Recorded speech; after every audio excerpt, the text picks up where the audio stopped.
Welcome to lifestyle junction. यहाँ हम बात करते हैं होम डेकोर के बारे में, DIY के बारे में, बेहतरीन अलग अलग यूनिक डिशेस के बारे में और बात करते हैं स्टाइलिंग, फैशन, ऑर्गेनाइजिंग टिप्स। लेकिन आज बात करेंगे एक बहुत ही इम्पॉर्टेंट मसले के बारे में, दैट इज़ मैनरिज्म। लोग कई बार जाने अनजाने में कुछ ऐसी गलतियां कर जाते हैं जो मैनरफुल नहीं लगता, इनफैक्ट काफ़ी डिसरिस्पेक्टफुल लगता है, खुद के लिए भी और दूसरों के लिए भी। तो चलिए आज उन 5 इम्पोर्टेंट बातों के बारे में बात करते हैं और उन्हें चुपके से सुधार लेते हैं। पार्टीज हुआ या कोई मीटिंग हुआ, आप कॉलेज जा रहे हैं, ऑफिस जा रहे हैं, आजकल हील्स सभी पहनते हैं, लेकिन एक बहुत मेजर पॉइंट मिस कर जाते हैं कि जब वो हील पहनकर चल रहे हैं तो खट खट खट की आवाज़ बहुत ही एनॉइंग लगती है। मिस ब्रिगेंजा पे ठीक लगता था, वो मूवी था, बाकी मैनरिज्म के हिसाब से ये बिल्कुल बिग नो है। तो अच्छे फुटवेयर में इन्वेस्ट करिए। मैं ये नहीं कह रही कि रेड बॉटम हील्स लीजिए आप, लेकिन आप एक एवरेज अगर कोई फुटवेयर ले रहे हैं तो उसे भी इस तरह से मैं आगे बता रही हूँ। किसी मोची के पास जाइए, नीचे रबर सोल लगवाइए और उसमें से आवाज़ को प्लीज़ हटाइए।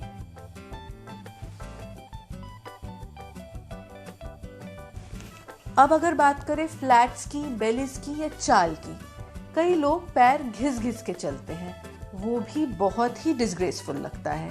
तो अपनी चाल को सुधारिए, खुद को इम्प्रूव करने में कोई बुराई नहीं।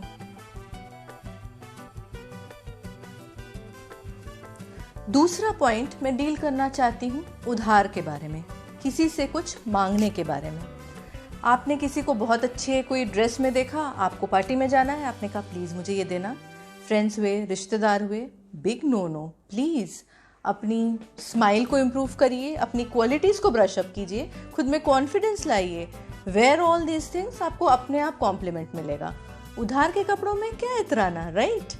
किसी के यहाँ आपने देखा बहुत बढ़िया डिनर सेट है, आपको पार्टी देनी है, आप वो डिनर सेट उधार में मांग ले रहे हैं। ये बहुत ही डिसग्रेसफुल और छोटा सा व्यवहार है, बिल्कुल भी ये डिग्निफाइड तो बिल्कुल नहीं है। आप ये कर सकते हैं, अगर आप इन्वेस्ट नहीं करना चाहते हैं कपड़ों में या इस तरह की चीज़ों में, तो आप लोकल मार्केट में बहुत सारे रेंट पे मिलने वाले कपड़े होते हैं, बर्तन होते हैं, गो फॉर दैट। लेकिन इस तरह से छोटी छोटी चीज़ें दूसरों से मांगने में कतराइए ज़रा सा। अब सवाल रहा बहुत इमरजेंसी की बात। इमरजेंसी समझ लीजिए आधी रात हो गई, आपके यहाँ कोई बीमार है, आपकी वाइफ प्रेग्नेंट है, या समवट कोई इमरजेंसी आ गई और आपके पास गाड़ी नहीं है, उबर या ओला इस तरह का कोई जो साधन होते हैं, टैक्सीज होते हैं, वो नहीं अवेलेबल है। तब आपने अपने पड़ोसी से गाड़ी मांगी। वेरी फाइन, होते ही इसीलिए हैं हमारे जान पहचान के लोग और सबको करना भी चाहिए एक दूसरे का मदद, लेकिन दैट शुड बी मदद।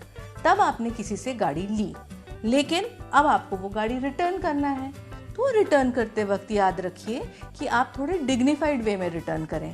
थैंक्स तो बोलना ही है उन्हें, ये बताना ही है कि वो कितना हेल्पफुल था उनके लिए, लेकिन उसके अलावा आप उस गाड़ी को धोकर और उसे फुल टैंक कर दीजिए।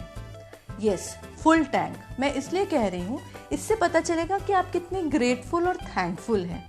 हो सकता है उनकी गाड़ी में सिर्फ 1 लीटर ही पेट्रोल हो और आपको पूरा भरना पड़े, कोई बात नहीं।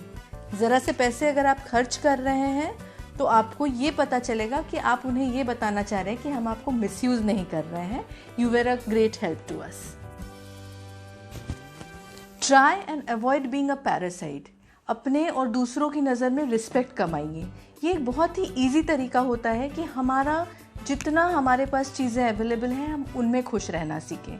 Where your confidence, brush up your qualities, wear a smile, आपको उसमें कॉम्प्लीमेंट मिलेगा। किसी और के कपड़ों से, किसी और की ज्वेलरी से या किसी और के सामानों को फ्लॉन्ट करने में कोई समझदारी नहीं। आप उनके नज़र में भी गिरते हैं और कहीं ना कहीं अपने नज़र में अगर रेट्रोस्पेक्ट में देखें तो।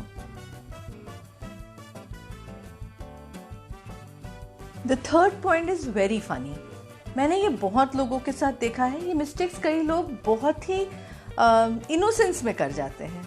आप आजकल सबके पास अच्छे हैंड बैग्स मिलने लगे हैं, बहुत इजीली अवेलेबल हो जाता है। तो उस हैंड बैग को लेकर आप किसी जगह गए और आपने टेबल के ऊपर रख दिया, या उसे शो पीस की तरह सजा दिया। Oh God, this is such a big no in etiquette classes. आप ये बिल्कुल नहीं करेंगे। आपने उस हैंडबैग को लिया, या तो आप अपने लैप पर रखिए, गोद में रखिए, या जिस तरह स्कूल में बैठा करते थे चेयर में, इस तरह चेयर और अपने पीठ के बीच में, वहाँ रखिए। अगर आपने क्लच लिया है तब तो वो बिल्कुल गोद पे आ जाएगा, लेकिन टेबल के ऊपर रखना is a big no no. अपने बैग को उस बैगवटी जैसा मत बनाइए। याद करिए, जिंदगी ना मिलेगी दोबारा में एक सीन था ना, उस बैग को उसने सजा धजा कर टोपी पहना कर रखा था और इसका नाम बैगवती रखा था। वो सार्केज्म था, वो बिल्कुल ना करें, वो बहुत ही चीप दिखता है। प्लीज। बात करेंगे ईटिंग हैबिट्स की। हम फ्रेंड्स और फैमिली के साथ जाते हैं बाहर पार्टी करने। आपकी खुद की इंटैक्ट फैमिली जो हुई, हस्बैंड वाइफ, या जो आप एक साथ एक छत के नीचे रहते हैं, तो वो अलग बात है। तब आपको पता है किसे कौन सा चीज़ पसंद है, आपने उस तरह से ऑर्डर किया। पर कई बार ऐसा होता है कि बहुत सारे फ्रेंड्स हैं, उस वक्त जब सामने डिशेस प्लेस होती हैं, तब अपने पीसेस को सिलेक्ट करना, खाना चूज़ करना, सबसे पहले खुद के घर वालों को देना, ये बहुत ही चीप है। आपको घर पे खाने मिलता है, नहीं तो इस तरह का हरकत करना बहुत ही अनडिग्निफाइड है। इसका सबसे बेहतरीन तरीका है, जब डिश सामने रखी हो, यूजुअली तो वेटर सर्व कर देता है। अगर कहीं वैसा नहीं है, आपका सेल्फ सर्विस है, तो फिर आप शांति से जो आपके पास सबसे पहले अवेलेबल है प्लेट में, उसे लीजिए। भले वो आपकी चॉइस का हो चाहे ना हो। आप वहाँ सिर्फ खाना खाने नहीं गए हैं, आप इंटरैक्ट करने गए हैं, दूसरों के साथ आप कोऑर्डिनल होने गए हैं। तो इस तरह का बिहेवियर रखेंगे तो डिसेंट ही नहीं, आप बहुत ही केयरिंग भी लगेंगे। Give it a try.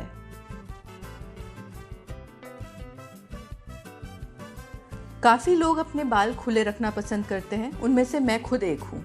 मुझे बाल बांधने से बहुत तकलीफ होती है, बट अगर आप बाल बांध रहे हैं, ऑब्वियसली वो बाल सामने आते हैं और आप उन्हें इस तरह से हटाते हैं पीछे, बाल फ्लिप करते हैं। लेकिन कुछ लोगों का हैबिट होता है कि यूं कंटिन्यूस करते रहना। वो मूवीज़ में अच्छा लगता है, क्लिप्स में अच्छा लगता है, लेकिन रियल लाइफ में बेहद ही एनोइंग है। इस हैबिट को सुधारिए, बालों को प्लेस करिए, प्रॉपर कंडीशन करके रखिए, जेल यूज़ कीजिए, स्प्रे यूज़ कीजिए, लेकिन बार बार फ्लिप ना करें प्लीज़। ये कोई फ़ोटो शूट नहीं है, आप किसी से मिलने जा रहे हैं। अगर आपको लगता है इन 5 पॉइंट्स में से कोई भी पॉइंट आप में है, तो ये सेल्फ चेक का टाइम है। इन्हें नोट करिए और सुधारने की कोशिश करिए, जितनी जल्दी हो सके उतना। ट्रस्ट मी ऑन दिस, आपको इसका रिजल्ट अपने आप में खुद ही पता चल जाएगा। आपका रिस्पेक्ट दूसरों के नज़र में बढ़ जाएगा। दूसरी बात, अगर आपको लगता है आप किसी को जानते हैं जो ऐसा है, तो सिर्फ मुस्कुराइए और ये सोचिए, damn I know such a person, right. अगर आपको ये वीडियो अच्छा लगा हो, ज़रा भी काम का लगा हो, तो give it a thumbs up, do subscribe. और हाँ, इस बार मैं बिल्कुल नहीं कहूँगी कि कमेंट सेक्शन में बताइए इसमें से आपको कौन कौन सा काम आया, आप में कौन से ऐप थे। बिल्कुल ना बताएं, चुपके से खुद नोट करें, खुद सुधारें और जीवन को बड़ा स्मूथ और हैपनिंग बनाइए। Be nice to others, good to yourself, and of course be gentle.